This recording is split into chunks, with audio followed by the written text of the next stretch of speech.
let's do something fun. Here's a tube. It's an aluminum tube. And if I stare down, I think Kevin can see that there's nothing in there, right? It's completely hollow? Okay, absolutely nothing. All right. Nothing up my sleeve. And I have here two objects, and what they actually are, they're just pieces of metal that are kind of encased in plastic to protect them. But one of them is just a piece of aluminum, and if I stick it to the steel behind the board, nothing happens. The other one's actually a bar magnet. Okay, so if I place it here, it'll stick to be attracted to the steel behind the whiteboard. And they're both the same radius, right? They both kind of look exactly the same. No difference. And they both kind of fit in here, right? There's nothing going to block them if I drop them through. Okay. So which one was the aluminum again? This is the bar magnet. That's a bar magnet. I'll keep it there. Let me take the aluminum, the non-magnetic object here, and I drop it through the tube, and it falls through the tube. That's pretty exciting, right? That's pretty amazing. Let's just do that one more time. Okay. And if I were to not have the tube here, it should fall at the same rate, right? So, okay, so nothing particularly spectacular is going on there. Let's take the magnet. Now, if I drop the magnet without the tube, it should fall. I really shouldn't do that tube because you can destroy a magnet that way. You can demagnetize it. But fortunately, we have these little metal protectors. But if I drop it through the tube, whoa.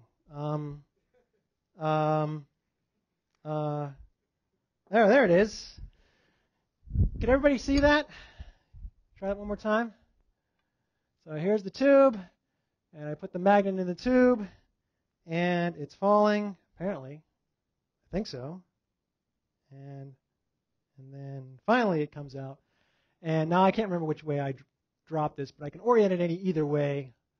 You could reverse the magnet 180 degrees, and the same thing seems to happen. So what's going on there?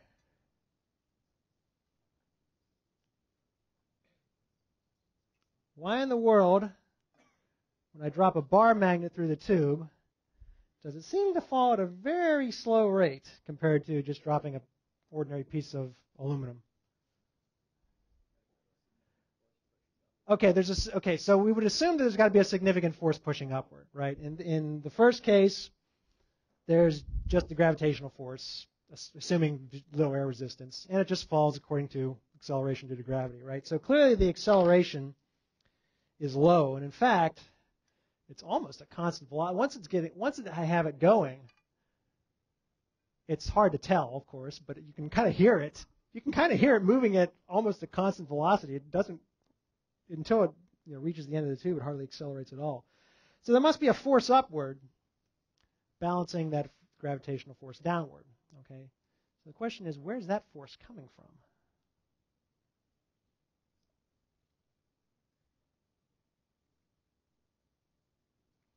Yeah, question. Yeah. The tube is not magnetic. It's purely just aluminum. So it's a metal, but there's nothing ferromagnetic about the tube itself.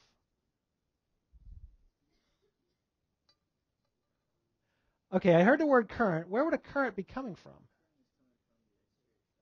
The current's coming from the exterior shell. Why would there be a current in this tube? I'm not hooking up to a battery or anything. Okay, you said motional EMF. Let's be a little bit careful.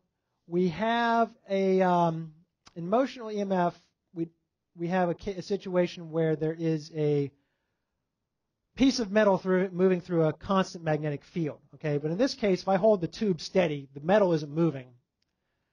Instead, what is happening?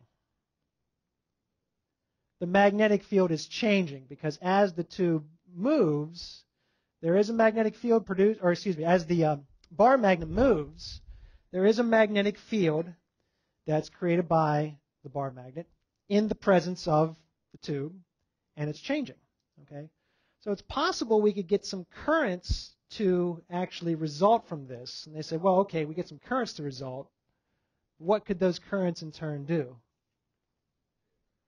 create another magnetic field which could actually cause magnetic forces. Okay? Let's actually step through it and see if we can kind of understand, at least qualitatively, what's going on. Let's skip these questions here. So here's our bar magnet. And let's say we drop it where the north pole is pointing down, south is up. I want you to just focus on the top, just at the sort of top edge of the ring of the tube here. And we say, consider a circular path around the tube above the falling bar magnet. What's the direction of negative dB dt? Okay, so positive y is upward, negative y is downward, or is it a zero magnitude? Now you have to be a bit careful with the geometry. So I would suggest drawing a picture, drawing again initial and final magnetic fields, and see if you can figure out the direction of negative dB dt.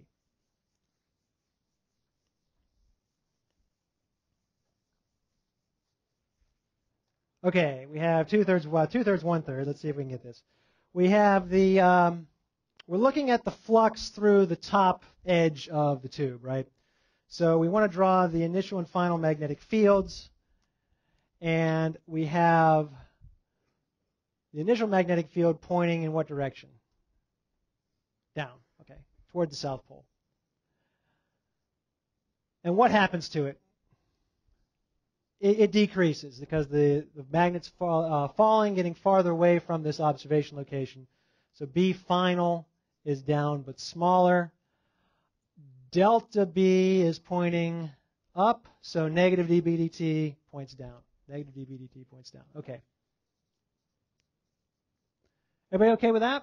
Just getting the direction of negative dB dt? Okay. Next question. If we know now negative dB dt at the top, what's the direction of the conventional current as seen from above? So imagine you're now standing above looking down on the tube. From that point of view, what's the direction of the conventional current that's induced? Looking down from above, you're going to get a counterclockwise magnetic field, just pointing your thumb of your right hand into that direction, and your fingers curl around that direction. So we're going to get a conventional current. Sorry, did I say magnetic field? I meant electric field. Counterclockwise electric field, and therefore counterclockwise conventional current. Clockwise? Yeah, clockwise. What was this again? Sorry. Answer 1, clockwise. Okay, we're good. All right. Just my mistake. Sorry. Clockwise. Clockwise. Thank you. All right, so that is I. Okay, we're good there. Now, that I, that conventional current, is going to do what? It's going to, if you have moving charges, they're going to create what? Moving charges do what? They're going to create a magnetic field. So think about the direction of the magnetic field at the location of the magnet due to this current in the red loop, due to the current in the top ridge or the top ring. What's going to be the direction of the magnetic field this current produces down here?